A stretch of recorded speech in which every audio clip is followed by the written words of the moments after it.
So, good morning or good night, depending on where you are in the world. And welcome to another interview of the Shield Dude on a Couch. I'm your host, Hector. And tonight, I have a very special guest. Uh, it's Nick Chins. I can't say your last name, so The full last name. it, Yeah, that's why I started going with the Shins thing. yeah, Shin jealous is how you say it, like Shin and jealous. But yeah, yeah. And obviously, you know him because he's played in countless bands. But right now, we're here to talk about Job for a Cowboy, who has the long-awaited follow-up, and it's coming out now in February. So we're here to talk about it. So first of all, Nick, how are you tonight? doing really good. Thanks, man. Yeah, it's like 1 o'clock p.m. Denver time. I just went outside, got a little walk. It's pretty nice weather, so I've been trying to like get outside like first thing in the morning, trying to like get my circadian rhythms like lined up and get proper sleep and all that stuff. It's one of those things where it's a little more important, I guess, after you start getting towards the middle of your life. In your No, 20s, you can kind of do whatever you want. yeah, I'm guessing we're both in our 40s. So yeah, we know it's you gotta like keep maintain yourself, and obviously with the rigorous playing that's been. So it's been a while, and Okay. your last album was one of my favorites albums from that year. I just couldn't believe it that wow, this came out in 2014. So Right? it's been such a long time. So I Yeah. know you kept busy after that because you have some other side projects. So yeah, how has right now? I know that last year you put out the Agony Sipping Storm, like out of nowhere it came out, and Right. everyone was Yeah. like, "Wow, Joe for a Cowboy is back." So after Sun Eater, which that album is an album that really career defining. So Oh, thank it's you. kind of like weird at the time that after that, then you guys like took like like some time off. Yeah. So how's it coming back and coming back without like so just all of a sudden there's a new track and everyone's like going nuts. Right. We kind of knew we wanted to do it that way after so much time had passed, and we've kind of like reached these couple points where it's like there's been, I guess, I don't know. I think 2015 is when I remember. I'm trying to remember the exact date. No, I should look it up because I get asked this question a lot. But um, I like I have songs that Tony had sent, like demo versions of some of these songs, all the way back in like 2014 or 2015. So immediately right after Sun Eater, he kind of went right back to the grindstone and just started writing. He just plays guitar all the time. I mean, you can kind of hear it in his playing, and especially in his playing on the new record. You can hear that guy's been playing way more guitar for 10 years, which is great. But so we knew after things started taking a really long time, and we kind of didn't really talk about getting serious about doing another record until like probably 17ish, 2017 or so, and then 2018 is when it like actually started like okay, which we've got 8 songs, 9 songs. I think there might have even been 10 or 11 that we were like working with and sending back and forth and making moderate revisions and stuff too. So and then we kind of thought like, oh, okay, so we'll get this put together and we'll put the record out by the end of 2018, right? Hmm. Or okay, then the end of 2009 or by 2019, and then 2020, and then then the lockdowns happened, and then it was like okay, 2021, and so it just kept like getting pushed back. So even all the way back to 2019 ish, we first started kind of like teasing, that we were going to be writing new stuff, and our like real accurate tracking fans knew that like they're like it's not real until I see Mel Gibson because for Sun Eater I did this like whole stupid thing where I just had Mel Gibson, which is like it's a play on that part in Braveheart, where he's like Yeah, I know. they've I got saw, I see that movie. yeah, and they've got the stakes, and they're waiting to pull the stakes up to get the English horses, and so it was like that a steady hold. So I kind of just used that meme back then, and so somebody was like, "I'll know it's real when they post that." So, and it ended up being like, oh man, I was like 10 years of waiting, and I knew it. I wanted to put that Mel Gibson post up, but somebody from the I think somebody from the label or something posted a separate thing like before I got the chance to do it. So I was like, damn it, that was Ah, 10. But yeah, so we knew we wanted to just just hit people with it because we had teased about being in the studio working on drums. Oh, maybe maybe the drums are done, maybe the vocals are done, whatever. We teased about it for a long time, and I think that gets really old for people. I think that sometimes I really just prefer to just drop a fucking track out of nowhere. I would have loved to have just dropped the record out of nowhere, just one day. Do Hey, an Avenged Sevenfold. Right, exactly. I just think it's cool, man. I mean, Eminem did it that one time with Kamikaze after putting out that really the not so well received record before, and he's like, no hype, no press, no, it's like it's one of those things where it's like you just completely are letting the music speak for itself. But after this long and just with the label and management and stuff, everybody's like, nah, man, we need to, do this whole process and build it up and let people have time to know that it's going to be coming out, because it is crazy. There's such saturated world now, right? There's so many. No, It's your it's new been release. 10 years since the last album. Yeah. That's changed. Yeah, yeah. And there's a billion more bands and a billion more everything out now. So much content out.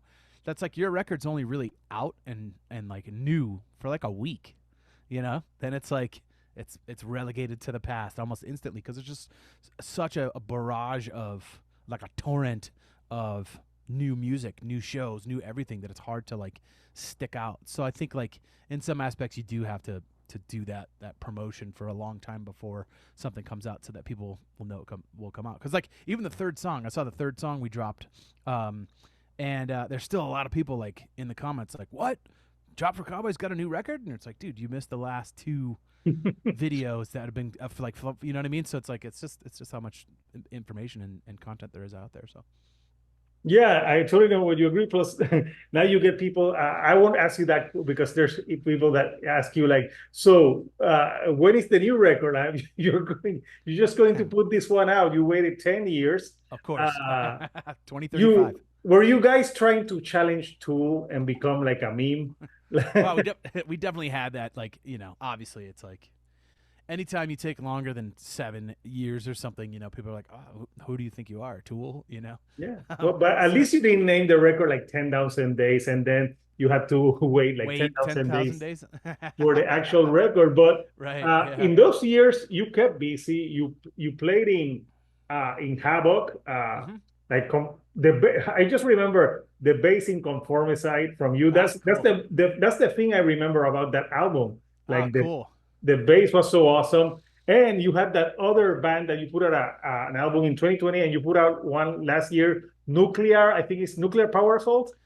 Nuclear Power Trio. Yeah, it's Power Trio. Yeah, people keep thinking I'm like in that band or something. It's weird. Like it's this No, guy. It's Vladdy P. Yeah, it's Vladimir Putin. But I am like pretty good friends with those guys, and so I do like work kind of directly. I mean, you could almost say like I ghost write his bass parts for him, because like he's good. He's really good. He's good at hockey. He's good at like all these different things. And his bass playing is really good, but he needed some direction and like where to take the songs, like how to approach like techniques and stuff. So I've been helping out with that. So. Or maybe playing in a horse. Yeah, that'd be cool. Yeah, that's what he does. He gets in horses. So yeah, you've been busy playing the bass. And I always like, when I'm talking with musicians, like asking them like, when you first started like playing music or bass, who were your idols that inspired your type of bass playing? Sure. If I had to boil it down into just two, I'd say it was Ryan Martini and Victor Wooten. I think like if I were to like if I really trace it back, as Ryan Martini is what made me want to play bass. Well, Mudvayne. Yeah, LD50, man. That's the greatest bass tone on any record, and some of the greatest bass presence and mixing, and the funny thing about that though, it's like it's not his favorite Mudvayne record or tone, which is funny. But for me, it was just like changed the game in my head. And I hate that term, game changer, but it was so apt to describe where I was at as a musician. I grew up playing guitar, but I sucked at it. You know what I mean? I guess I don't know if I just wasn't inspired, to go further than just the basic Nirvana riffs or like the intro to Enter Sandman.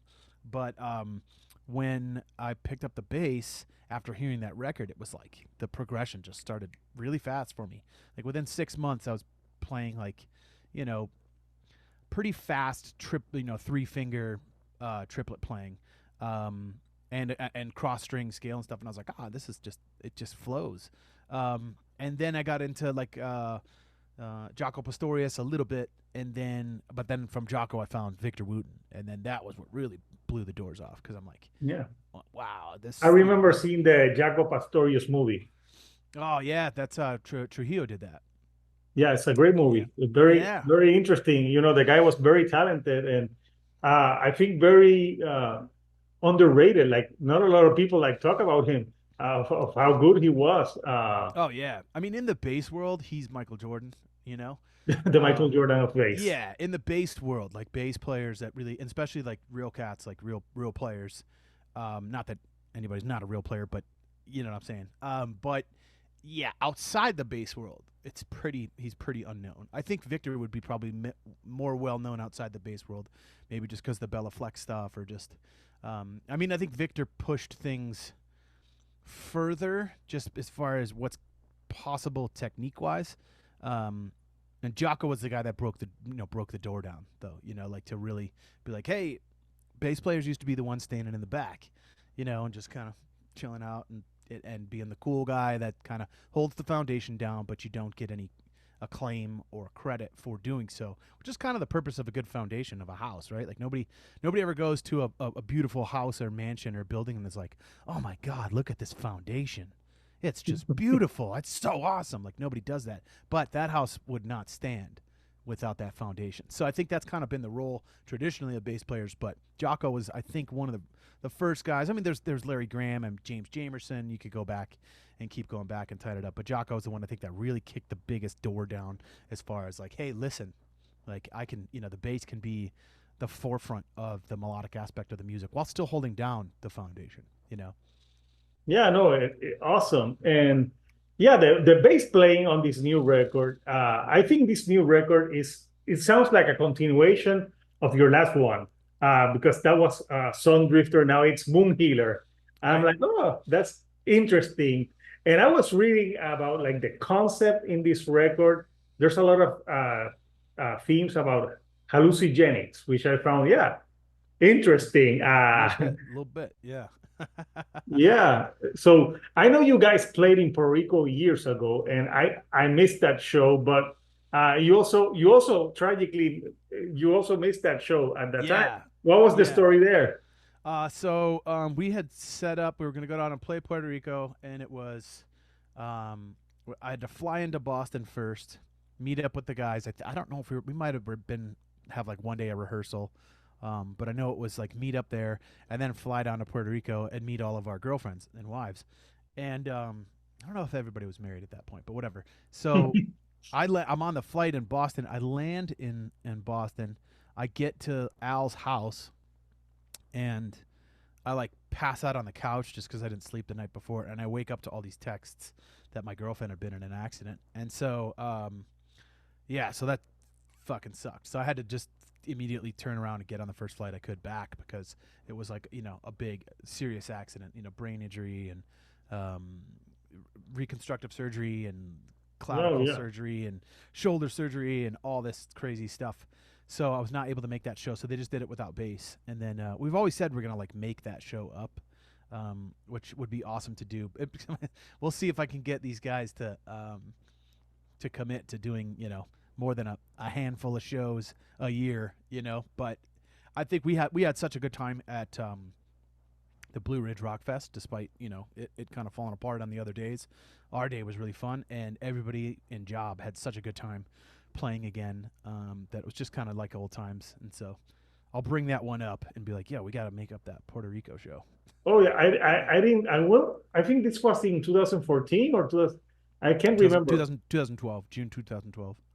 I have no idea what I was doing in June 2012 that I didn't go to that concert. Hallucinogens. No, no, I was probably on a trip or something. Not a hallucinating trip. So I know the singer does all the writing for the album, or is it a collaborative effort? So for the most part, on this particular record, Tony did the majority of the writing of the guitar parts first in Ireland.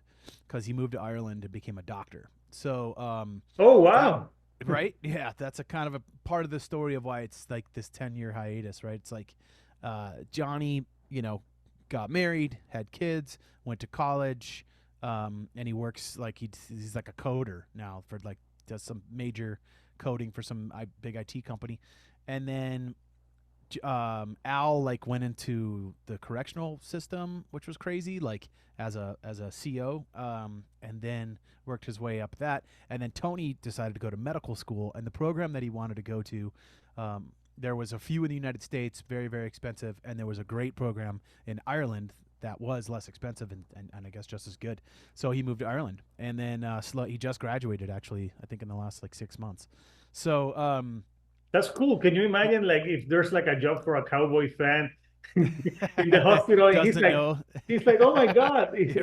Yeah, exactly. So yeah, I think he works for a university or something over there. But so it's interesting. So Tony would just, like I said, he's always playing guitar. And he's got this little like since he moved to Ireland, he's got this little like he won't tell us exactly what it is, but it's like a song leprechaun he calls it. And I don't know if it's just his word for like his little, 8-track recorder or something or whatever, but he's just always recording stuff. And so he'd like send us, be like, hey, and we have pet names for our songs, so we call them like, Gertrude or Beverly or whatever. It's just like a name for the song before it actually gets written into a piece. So he'll just send us like, here's Paul, and we just like check it out, okay, and then we'd be like, all right, that's cool. I like this riff. I'm not really a fan of this riff. What if we slowed this down? What if this part was here? And that's kind of the process that we go through with Johnny and I, and then Al as well. So then basically it's like, okay, after we spent collectively probably a total of 8 years putting songs through that process of like, are they ready yet? Is it finished? Does this part flow into this part? Does it all make sense? Is it as cool as Sun Eater? Is it cooler than Sun Eater? Can we not just reach that level of writing, but surpass it? And then after all that was like, after we're like, okay, it's time to record. Then we sent Naveen in for to do the drums. Got Naveen to do it, and then went in and did the drums in 2020. Naveen did the drums. So then I don't write bass till like everything's done being recorded though, because Jason Sukoff, who is our producer engineer, Yeah, he's produced almost a lot of your albums, and yeah, he's a pretty key part to the whole deal, yeah. man. And he's a great guitar player, like fucking one of the greatest guitar players there is in metal, I would say. And so he's got this just crazy knack for wasn't he in melody. Shadows Fall, or is he in Shadows Fall? No, so he's got a band called Capharnaum. Yeah, And then I'm confusing. Yeah, but I know yep. the name. Yeah, and then he has a band called Charred Walls of the Damned, and then a really great project called Crotch Duster, which is one of my favorite insane records from like 2002. He was one of the first guys to use autotune when it first came out. I think he did it before Cher did. What that tells you how old we Yeah, are. now auto tune is everywhere. Like yeah. But so Jason will get in there and change riffs, and for the better. He's got such a cool ear for melody. He'll come up with weird stuff that you're like, that is such a cool weird thing. So things will change a lot, and so it's better for me to wait until we get in there and write together. I mean, do some work, get like some basic stuff down, but rather than me writing full lines and coming in, because I'll do that. Sometimes there's one track I brought in, and I'm like, okay, I got my whole bass line for it, and he's like, let's do what about this, And so I'm like, well, why not just wait until I love it that you do the finger the fingering, so yeah, exactly. For what track was that? That was for the Forever Rot. Oh yeah, that's the album Closer, and the second single that you released. Yeah, That's a great fucking track, and it's so moody, and that one's the one that it's about like the person who is lost in the hallucinogenics and his brain is rotting. So yeah, right. that's a pretty great song and pretty great album Closer. Right, and he could just be in the passing through the Bardo Thudal, the in the afterlife, before if you can like recognize that you're one with everything, then you can escape the cycle of birth and death. He could be there. We don't know. That's kind of the thing. Is like the lyrics are written open. This kind of ties back into your earlier question. So Johnny does write all the lyrics, but conceptually we bounced ideas off each other a lot because I've read a ton of stuff on hallucinogens and entheogens, and Johnny has as well. And so we would toss ideas back and forth and try to figure out how to tie it into this story from Sun Eater. So this one's a little bit more fictionalized than Sun Eater. Sun Eater was like, kind of direct things that this other character that the record's based on was about, and then we kind of like expanded upon it with this one. Like, well, what if we went further down that rabbit hole? As far down the rabbit hole as you can go, So, so it's a collaborative effort, but like Johnny's the wordsmith, and it's great. I really love his just his vernacular and his prose, the way he chooses to put things together, especially like post Sun Eater and further. Like I really Oh, feel like he can't. he's gotten way better at the singing because at Yeah, the beginning, Job for a Cowboy had a lot of like deathcore. I think after the you guys went into another level in the last three albums. So yeah, I'm not a huge deathcore fan, but I right. remember when the band first came out because I think I was a Hot Topic. And I saw Right. the name Job for a Cowboy. At first, I thought, or there could be like the dumbest name It or is. the smartest name because Right. I think that's the that's the because it's line. like you go like what the fuck Job for a Cowboy, but it's so it's a name that you can't forget. Like Exactly. so, That's a good way to put it. yeah, Yeah. it's basically it's genius Yeah. because if you put it like something else, like because there's so many names that you listen to and you forget about it, but yeah, you don't forget Job for a Cowboy. Right. It's Yeah, like exactly. you're like, yeah, it's Lost my interesting. Plus the logo and the imagery. Plus, I like it that you guys, you have like a sense of humor to yourself. Your music is serious, but right. you don't take yourself seriously. Right. Yeah. I mean, I think like when I came into the band, I don't know if there was much of a sense of humor allowed before. Sometimes in metal bands it's like kind of not around, but like I come from Cephalic Carnage, still playing Cephalic Carnage, and we've always had that sort of tongue in cheek. Like you can't take yourself too seriously. You know, playing and anything in life, you shouldn't take yourself too seriously, but especially playing death metal and having Cookie Monster vocals and like you're not really these scary people. Most death metal people you'll meet are some of the sweetest, kindest people on the planet with very warm hearts, and so it's like I know. it's fun too. It's fun, is it not? So it's like the on stage, I can never do the tough guy, the whole set thing. I mean, like there's parts that I'm feeling that energy, but like I'm smiling because it's fucking fun. Like why would I be doing it if it wasn't fun? Yeah, no, yeah. If it's not fun, why do it? But yeah, your point with metalheads, like in 2016, I went to Oslo, which is like Norway. You think, you Oh yeah. think Norway, you think black metal, they're all evil. And I met some very nice people there. And I even went to a show. I went to it was called I went there and I didn't know, but the weekend that I went to Oslo, it was the Infernus Music Festival. Oh, cool. It's Right on. stoked. And I went, and I'm like 5'9", 5'10". Right. The only drawback is they're fucking huge there. So Yeah. I felt like in Puerto Rico, I'm considered like taller. Okay. Yeah. So I'm in the show, and you have these Vikings like 6'5", and Right. I'm like, oh my god! And they were looking at me like you're small. Like Yeah. Uh-huh. Yeah. Yeah. That's the one thing about the real tall people at shows. It is like I'm always one for, like making sure that things are good for everybody, but like it's funny when you go to a show and there's like a dude that's 6'7" that's like with the if he's if super. he's if he's anywhere near the front row, like he's blocking like so many people's view of whatever. But it's like, that's life, I Just guess. imagine like a 6'7" guy with Claudio Sanchez from Coheed and Gambria's hair. Yeah, I've been in front of people before, or behind people rather before like that, and I'm like, fuck, you got the You're hat like, on top of the hair too. I'm like, there should be no rule to force you to not be in the front, but it would be cool if you were to recognize, be like, oh shit, there's some. Hey, why don't you come in front of me? You know, because I'm still gonna be able to fucking see no matter what. You're not gonna be able to see if I can't. yeah, but I got to see. I saw Exodus, Gorguts, uh, Yeah, and it was a that's cool. venue that it was funny. The venue it was like I can't remember the name of the venue, but it had two stories. So the first story, it's like a bar, and they Okay.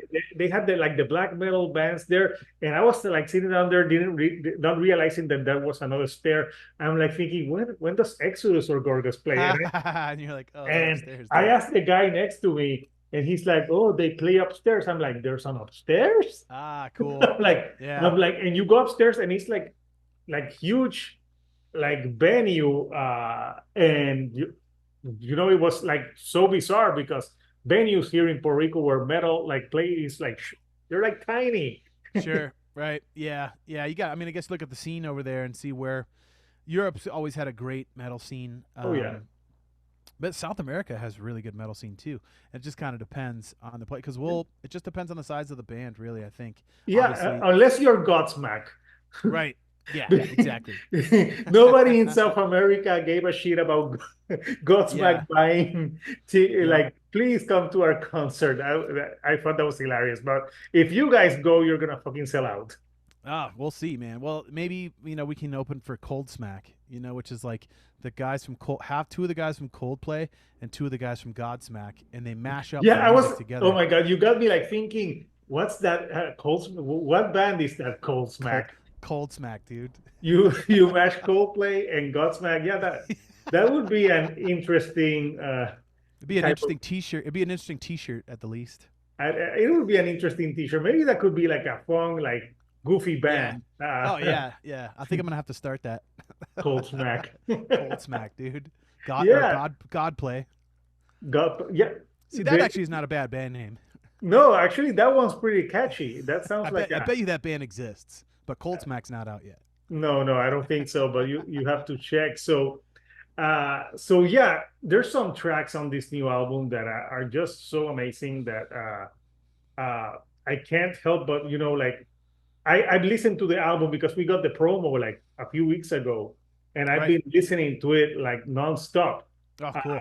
because there's a lot. I even put something in my community tab like people get ready for that job for a Cowboy album Ah, because cool, man. it's something else. But the Thank the you. first single that you guys released, Beyond the Chemical Doorway, which opens the album, Right. that one it's really insane. Like the way there's like a lot of progressive elements to it, mixed with the death metal. And what every track, like I like it because the bass always plays an important part on all the songs on this record. Tell me, tell me a little bit about that track.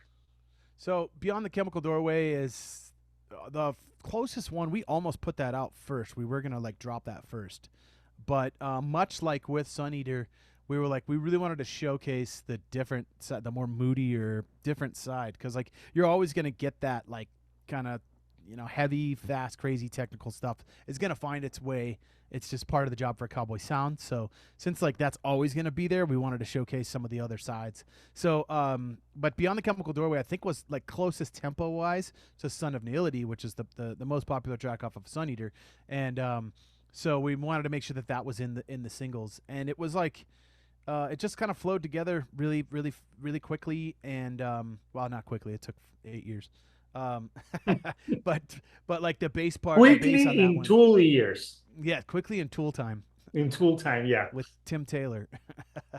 But yeah, so it's a really well done, and I was just trying to keep up with what Tony wrote and what Naveen wrote, especially like Naveen's drums on this record really are like just a big step up in technicality wise, and not Yeah, like because like I loved what Danny did. he's the new drummer right now, and yeah, the drumming on this record, it's quite amazing. Yeah, it's so I was just trying to keep up with him and see if like on Sun Eater, like I would try to match Danny Walker's like fills and stuff for certain parts, so it's like and then like he'll grab a little fill like So I'd like grab that fill with him on the bass, and it was a lot tougher to match Naveen's stuff. Just because, like, I mean, I was asking Danny to play some of those fills, like stagger them out, so that I could catch him, but I wasn't able to be in the studio with Naveen when he was tracking with Jason. So it was a bit. It came back and I was like, holy shit, this stuff's crazy, so fast and like super jazzy and tons of just kind of insane. Just his fills are just out there in their technicality wise. I'm just so his hands are just fucking insane. So I was just trying to keep up with him. That's very great. technical, like a band like Intronaut. Right. Yeah. Where you think Yeah. of that jazzy element to it. But it's good Right. because it adds different flavors to the band. So Right. working on this record, like being like everyone so far away because obviously pandemic times, Right. how much of a challenge was that, at least for you? Let's see. It was a little bit tricky. All So right. So yeah, the album, from afar, obviously it had its challenges, but it really came out sounding great as fuck. thanks, man. I appreciate it. Yeah. Like we were talking about earlier, it was like, um, who knows why, anything like causality affects one piece of an art piece or the entire thing. Would you have written a different record had you been in the room together and been able to very quickly change ideas back and forth, or is there something in the process that lends itself towards the way that the record came out by having this kind of time in between, like you have like multiple days with a song to sit with it, as opposed to, so maybe like a part that somebody would send to you and you'd be like, oh, I don't know if I like that, but you listen to it for 3 or 4 days and it grows on you and then you end up liking it, so maybe there's some kind of cool mojo that happens as a way of, as a result of the way that we like had to write this record. So Yeah, totally. And it's time. It's such an interesting concept, time, because 10 years has passed. That maybe your next album should be all about time, because yes. yeah, Well, I mean, as long as we don't take the time to re-record "Dark Side of the Moon" and talk on top of the instrumental parts, I think we'll probably be okay. You know what I yeah. For those of you watching, you're like, why are they talking about Dark Side of the Moon? Like, mean? we had some errors in recording, and we were actually talking about like how Dark Side of the Moon, Roger Waters did a remake, and he talks over the instrumentals, which is very weird. It's a little strange, I mean, I guess if you're Roger Waters, you can kind of do whatever you want.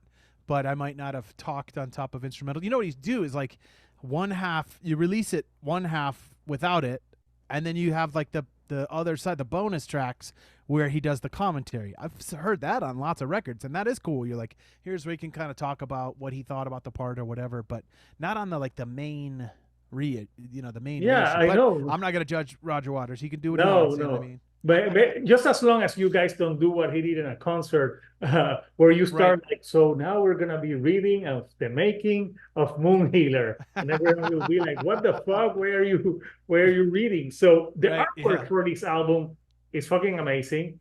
Thank I you. want to show it. Oh, Look at this cool. artwork. It's such an amazing artwork. Uh, Yeah. and it's the That's same cool. guy who did your last album artwork. And I don't know, like when you look at this album artwork, you can tell, yeah, this guy is a legit. He's in another realm. So tell me a Yeah. little bit about the inspiration for this album cover. Yeah. So, this was based off of, kind of really wanting something kind of sci fi, ghostly, as opposed to your kind of traditional death metal, like brutal album cover. I mean, obviously, it still has an element of like intensity to it, but we really kind of knew, that this guy was on this crazy existential search for the meaning of life or the theory of everything, trying to find the deeper answers to who are we, where did we come from, where are we going, what happens when we die, all that stuff. And And where's my so, car? right, and dude, where's my car? But so like you can even see like on his um like if you look at like the perception of his hands, like if you look at the difference of his right hand to his left hand, and like when you're tripping, like you'll get these weird like just things sort of grow and swell and breathe. And so he was able to capture a lot of like really cool elements of what, dimethyltryptamine, ayahuasca, or super heroic doses of psilocybin or LSD, to sort of emulate the visual realms that you sort of travel to, like the phases of the moon going around, and just kind of like the essence of the not only the moon, but like these little like sort of tentacle eyeballs watching you. And there's a lot of stuff in Rick Strassman's book, the Spirit Molecule, where he sort of explains these archetypes that are in all the commonality amongst all the different people tripping, but they were always experiencing like this sense of other, like a presence of something else, very defined, like whether it was angelic,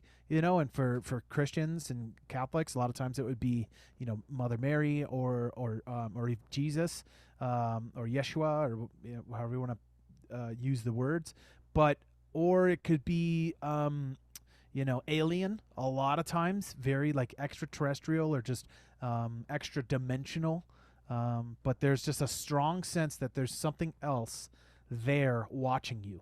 And so he just kind of nailed all the elements that we really wanted to bring forth, and it's a trip to look No, at. it is really, and I know you're gonna have like 500 fucking variants, but there should have been a limited variant of just the skull glowing in the dark. Yeah, I totally agree.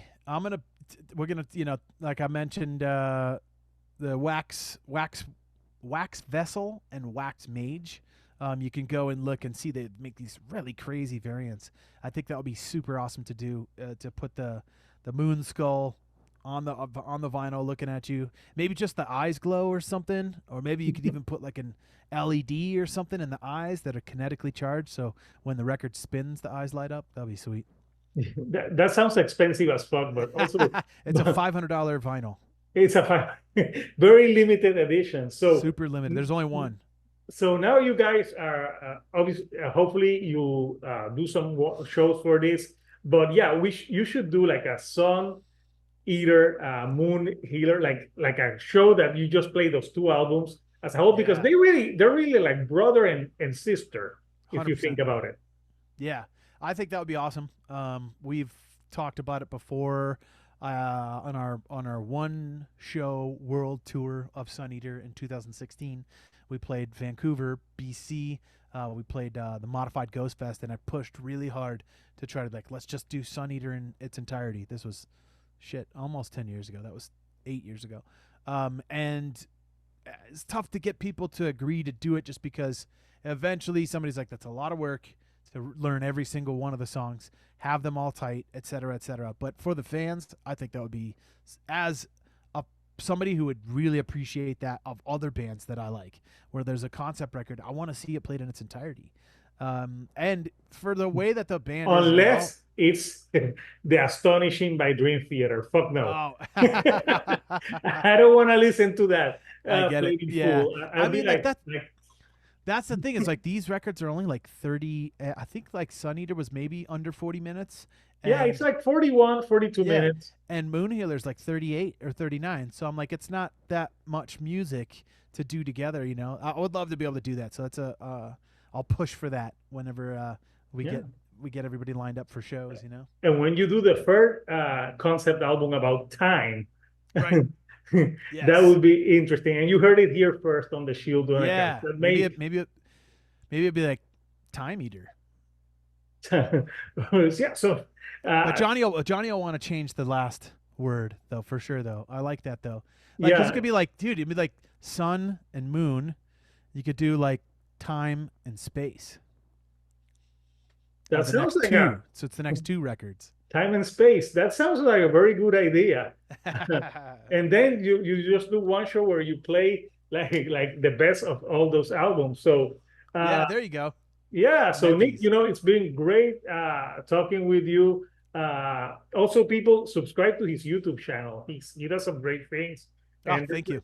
humor and videos on that channel, and he does great editing on it. So Thank you. everything looks cool. So for people like you, obviously, where they think metalheads just listen to metal, Right. what surprising album do you think that you like that people will be like, oh, that's interesting? I would say the Cinematic Orchestra's Every Day. Most listened to record that I listened to on tour. It's such a beautiful, amazing, dynamic piece of music. Um, I listen to it at like 4 in the morning on the bus when we're touring and I can't sleep, or I can listen to it in the afternoon or post show when people are just coming and hanging out over at your house for wine or whatever. It's such a great record, such great musicianship. Um, and I've listened to it more than any other record. Another one, actually, that I just thought of as well. Um, this one will kind of make more sense, but it's called "The Toys of Men" by Stanley Clarke, and there's some crazy sick playing on there. Another incredibly vast, dynamic record. It takes you for. I like dynamics more than anything else in music. So any kind of music that like takes you on a ride, a big long ride, I'm in for. Yeah, I think that's why I think I really enjoyed this. I'm privileged to have listened to the Moon Healer record Thank you. in advance, and I was listening today on repeat, to get ready. And that is the type of album that I found like different things that I didn't listen to on a third or fourth Ah, listen. So that's the type of record that you really get immersed to, and sure. when you like, you're like, yeah, it's got a lot of layers for Yeah. being like 40 minutes. And obviously, I'm going to review it on the channel when it's Cool. closer to release date. So, Okay. Nick, Awesome. it's been a pleasure talking with Likewise. you today. And I hope nothing but the best for Job for a Cowboy. And Thank you. hopefully, we won't have to wait like 10 more years for new music because I think all the fans were happy. I think that's good because you would have hated like if you put out a single and everyone's like job for a who, or they'd be Right. we don't care, like. Right. But all I saw was excitement for That's people. great. You Yeah. guys are back, so yeah, it's a good thing. So anything you would like to tell the fans for being so patient and what to expect in the coming months? Yeah, thank you very much for your patience. We seriously appreciate it. You never know after this much time has passed if people are going to give a shit, and so everybody that has shown support for it and is excited for it to come out, we thank you very much, and I hope this doesn't have to last you 10 more years till the next record. It's like I'm going to give you the Tool answer of we're not getting any younger, so we're gonna try to get some more music out. Faster than 10 years this time. So So thank you guys very much. so if And you thank open you. up a vineyard, Right. you're gonna be the new Maynard. Like, Yep. oh, I opened up a vineyard, and Yep. you Uh-huh. can.